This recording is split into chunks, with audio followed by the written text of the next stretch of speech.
សួស្តីបងប្អូនទាំងអស់គ្នាក្នុងវីដេអូនេះខ្ញុំនឹងបង្ហាញជូនបងប្អូនពីគន្លឹះខ្លះៗក្នុងការអាចរកប្រាក់បានតាមរយៈប្រព័ន្ធអនឡាញគន្លឹះទី1គឺបងប្អូនអាចរកប្រាក់បានតាមរយៈបណ្ដាញសង្គម Facebook ដោយដែលបងប្អូនបានដឹងហើយថាឥឡូវនេះមនុស្សយើងភាគច្រើនមានការពេញនិយមក្នុងការលក់ផលិតផលជាច្រើននៅលើបណ្ដាញសង្គម Facebook ដោយសារតែបណ្ដាញសង្គមមួយនេះមានភាពទូលំទូលាយហើយមនុស្សម្នាអាចមើលបានច្រើនការរកប្រាក់ក៏មានភាពងាយស្រួលផងដែរគន្លឹះទី2គឺបងប្អូនអាចរកប្រាក់បានតាមរយៈការបង្កើត Channel YouTube ដោយបងប្អូនចូលជាសមាជិករបស់ YouTube ដើម្បីធ្វើការលក់វីដេអូដែលយើងបានផលិតជារបស់យើងផ្ទាល់ជា Original មិនបានលួចចម្លងពីអ្នកដទៃនោះទើបយើងអាចរកប្រាក់បានយូរអង្វែងពី YouTube បានមួយវិញទៀតគឺបងប្អូនអាចធ្វើការបង្កើត website សម្រាប់ដាក់លក់ដោយខ្លួនឯងដោយប្រើប្រាស់ Shopify ឬក៏ Squarespaceដែលយើងអាចដាក់លក់បានទាំងទំនិញនិងសេវាកម្មពីការទាញយកផ្សេងៗនៅលើ website របស់យើងបានទៀតផងមួយវិញទៀតគឺបងប្អូនគួរតែរៀនរបៀបសរសេរកូដបន្ទាប់មកបងប្អូនអភិវឌ្ឍគម្រោងរបស់បងប្អូនឲ្យបានកាន់តែល្អប្រសើរជាងមុនបងប្អូនក៏អាចរៀនបាននៅ website Guru ឬក៏ Elan ឬក៏ Rent a Coder ជាដើម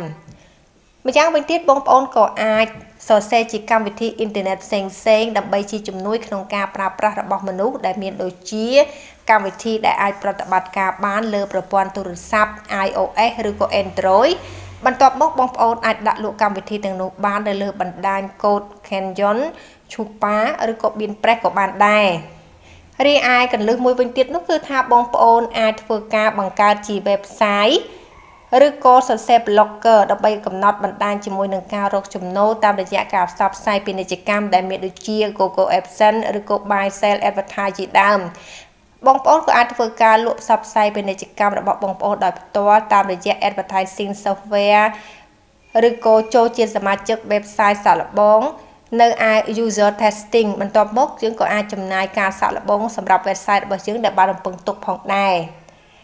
កន្លឹះចុងក្រោយគឺខ្ញុំចង់ណែនាំឲ្យបងប្អូនអាចបង្កើតអ្វីដែលថ្មីបង្កើតចេញពីគំនិតច្នៃប្រឌិតរបស់ខ្លួនដែលមានដូចជាការផលិតជាគ្រូគំនូរសម្ភារៈប្រើប្រាស់ឬក៏ការដាក់លក់កាបូបឬក៏គ្រឿងអលង្ការផ្សេងៗដោយយើងអាចដាក់លក់នៅលើបណ្ដាញគេហទំព័រពាណិជ្ជកម្មដែលមានដូចជា eBay ជាដើមនោះបងប្អូនប្រកាសជាអាចស្វែងរកប្រាក់ចំណេញអំពីការប្រើប្រាស់នៅទេពកោសល្យភាពច្នៃប្រឌិតក៏ដូចជាចំណេះដឹងរបស់យើងបាននៅលើប្រព័ន្ធអ៊ីនធឺណិត